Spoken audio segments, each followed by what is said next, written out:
Tune in, turn up, it's time to go.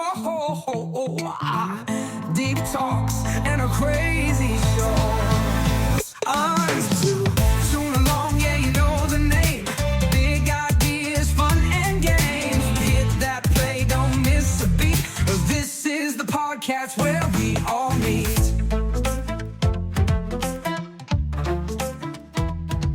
Everybody, welcome back to Toon Along. Good to have you here. Thanks for stopping by. Today we're going to be watching an episode of Beavis and Butt-Head. Now, this is a show that dates back from, the early 90s, 1993, and it had a huge impact in the world in which it played. I mean, when the show came out, everybody was talking about the controversy surrounding the show, just the different aspects it had that were very unique, very MTV-esque, if you will. It's a perfect show for MTV, and a lot of parents banned, or schools, I should say, a lot of places did not like these guys. But now watching them today, it's a little bit lighter. So without further ado, we're going to be watching Beavis and Butt-Head, Season 4, Episode 31. Don't forget, just feel free to listen along, or feel free to just listen to this as a podcast on your way to work. Why not? We're going to be watching some cartoons, and hope you will later on too. So let's go ahead and start the episode in 3, 2, 1, play. This episode's called The Great Cornholio. I am Cornholio! Okay, the animation. So this is done by Mike Judge, the creator of King of the Hill. And I'm not sure if this is his first show, but this is one of his shows. And this one is, I would say it's probably his most popular. I know King of the Hill probably had a longer run, like The Simpsons. I would say the King of the Hill is like The Simpsons, and Beavis and Butt-Head is more like South Park, I guess. But yeah, Beavis and Butt-Head, I feel like if they would have stuck around, or even came out a little bit later, they could have been more of an impact. Because when South Park was out, South Park came out, in 93, 94? Same time around this. Well, maybe a little bit later after this. But just imagine if, King of the Hill, no, not King, just imagine if Beavis and Butt-Head and South Park were still around, kicking ass at the same time, pushing the boundaries. And here's the thing, now I'm starting to look at it. MTV might have been more strict. I don't know if that's a proper word to use, but it just feels like South Park has more leeway with things. What the hell is this for? Beavis and Butt-Head. Yeah, they're wearing AC/DC. He's wearing an AC/DC shirt, and I think he's wearing a Metallica. I forget the name. I forget who's who. Beavis and Butt-Head. Beavis is probably the blonde, and Butthead's the brunette.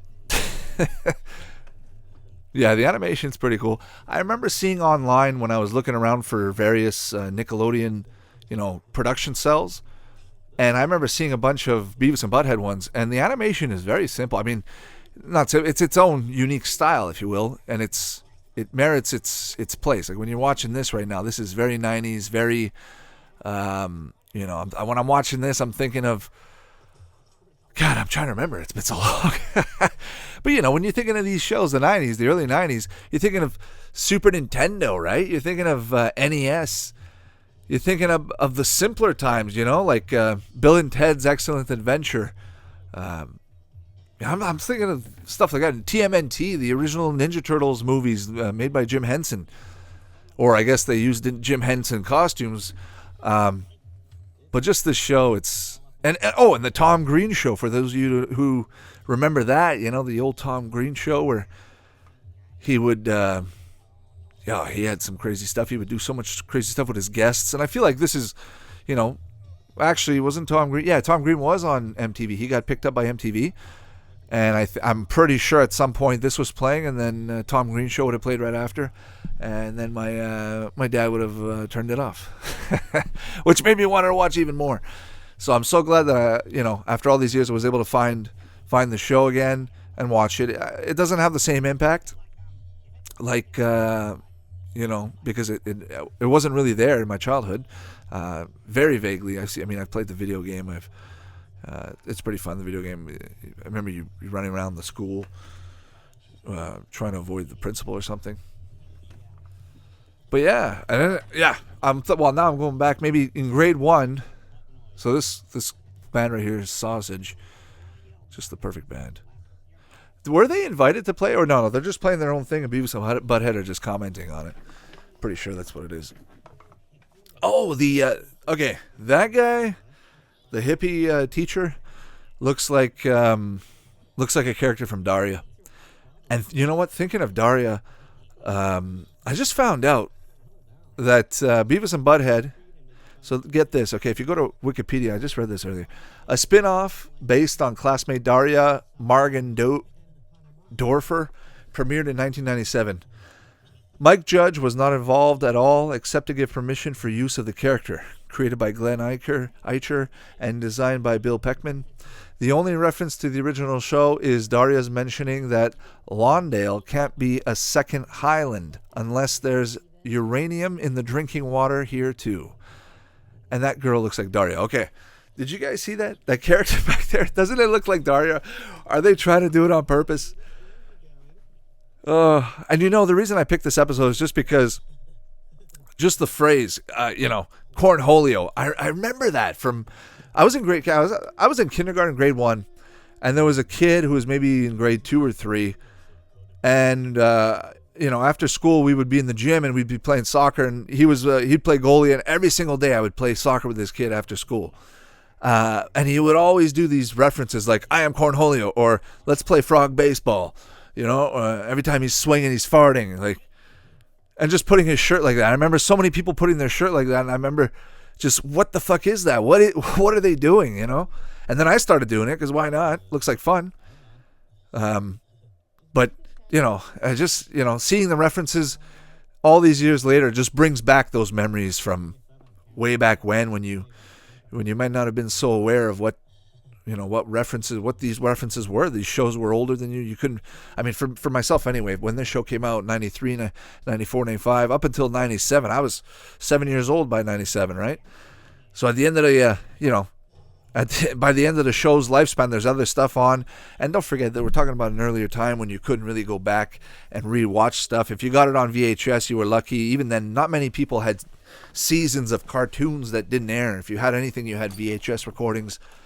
And all sorts of stuff like that. Speaking of VHS recordings, I've been able to, I've had a chance to go through my old recordings of my Foxbox Saturday morning cartoon specials that I've recorded over the years, and just fun to go through them and find commercials. I've been uploading them on the channel. If you guys go to Toon Along, be sure to go to the playlists and check out the commercials. I've got Foxbox stuff, and I've also got old school commercials like Hot Wheels and Polly Pockets, and literally the list is infinite. There's like fucking 10 McDonald's commercials. It's unreal.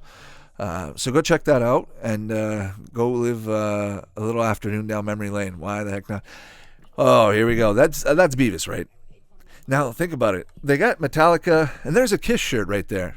Kid in the front's wearing a Kiss shirt. So MTV, I'm assuming, it's music TV, right?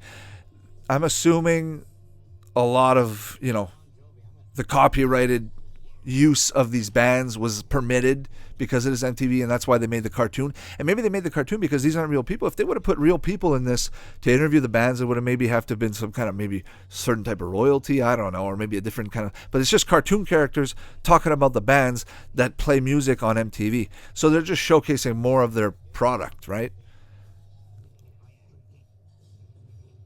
Now MTV, I'm always referring to MTV up here in Canada. Much Music has always been the music channel here. If you live on the the East Coast, they have in Quebec they have Music Plus, which is the French version. And I've actually found searching through the channel up here, you get all kinds of channels from all across Canada. And I've gone through that the French Much Music MTV, the French MTV. And they'll play Viva La Bam. They'll play Jackass. They'll play, the Dudsons, Wild Boys. They'll play all these wild shows. And I've always appreciated that. I always thought that was really cool. And not to say Much Music didn't have, cool shows, but I don't think they ever played, the raunchy stuff, which I found weird. I found it interesting. But anyways, it's still cool. We still get to watch South Park on Much Music up here, and it's a lot of fun. But I don't think they have every episode put it that way. But if you go to South Park Studios, they have it. Wow. Look at this music video.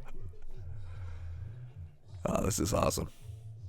People, okay, if you remember watching old jazz and, boogie, the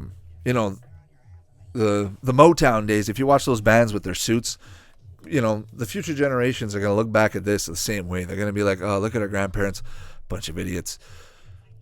Hey, I forgot to mention, guys, the episode is only 10 minutes long. So what I'm going to do is I'll just play the next episode afterwards if you guys want to join in. But yeah, it's only 10 minutes long. Or you know what? Maybe...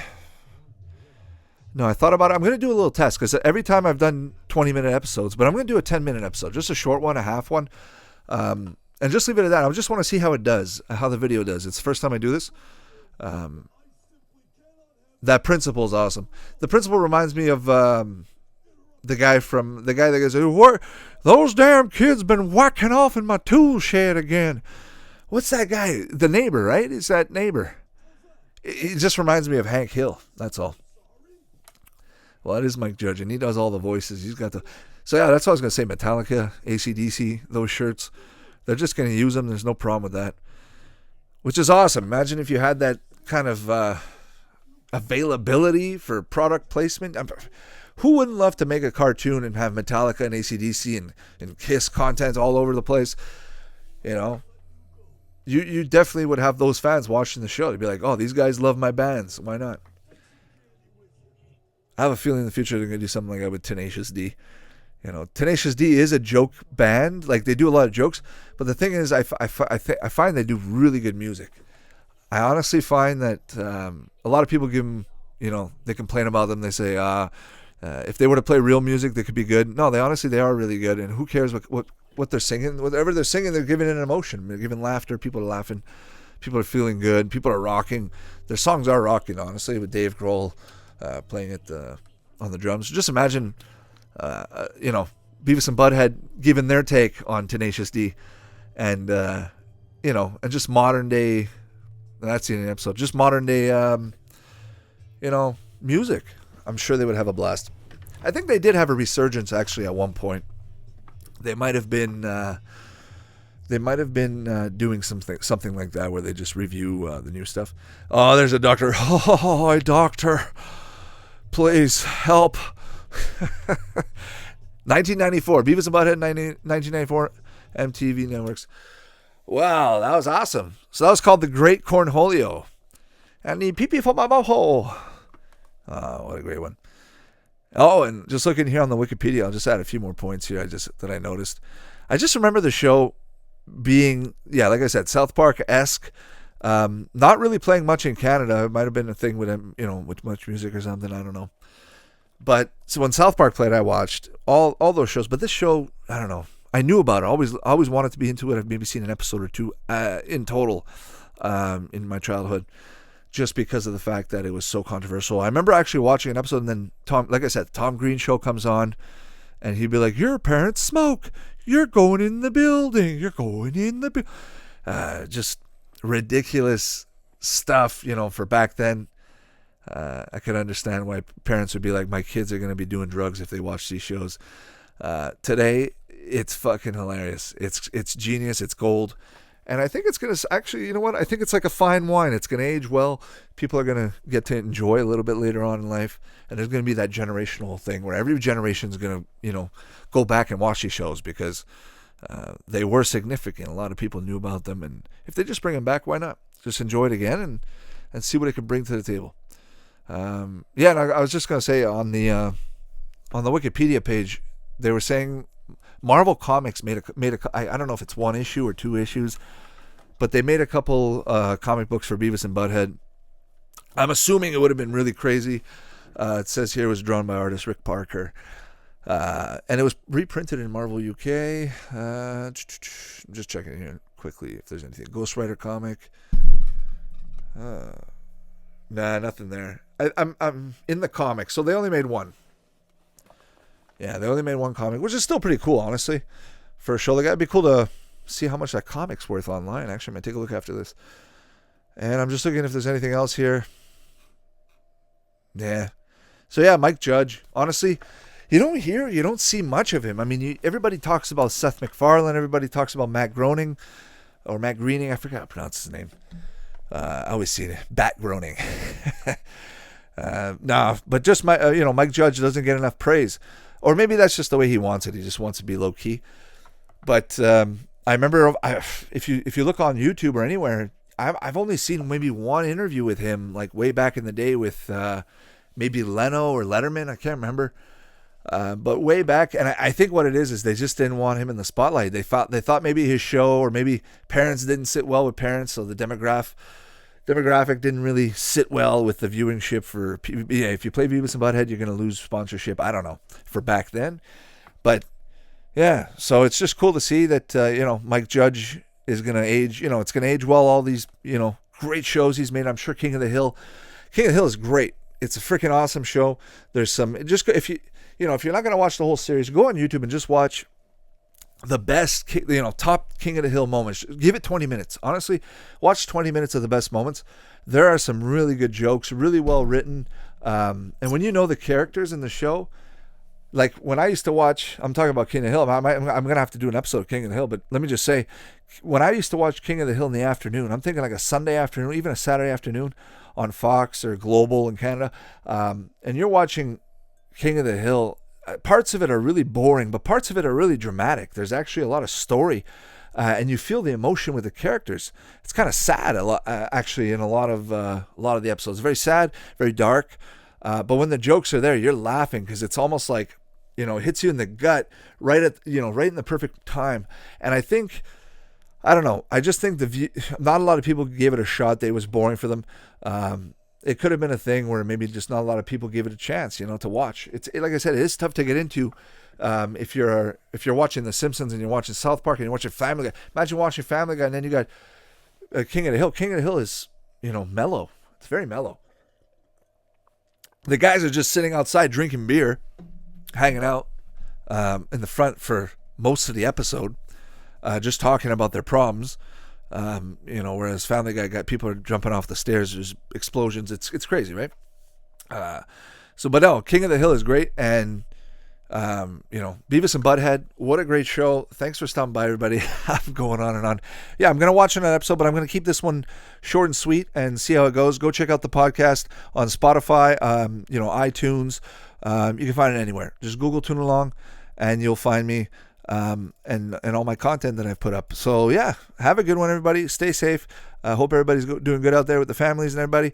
And we'll talk next time. Bye-bye. Thanks for listening. You can find the podcast on Spotify, Apple Podcasts, and all your favorite platforms. Check out YouTube for retro content. Follow us on Twitter and Facebook, and visit toonalong.com for more info. Support us on Patreon, and we'll catch you next time. Toon Along, yeah, you know the name. Big ideas, fun and games. So hit that play, don't miss a beat.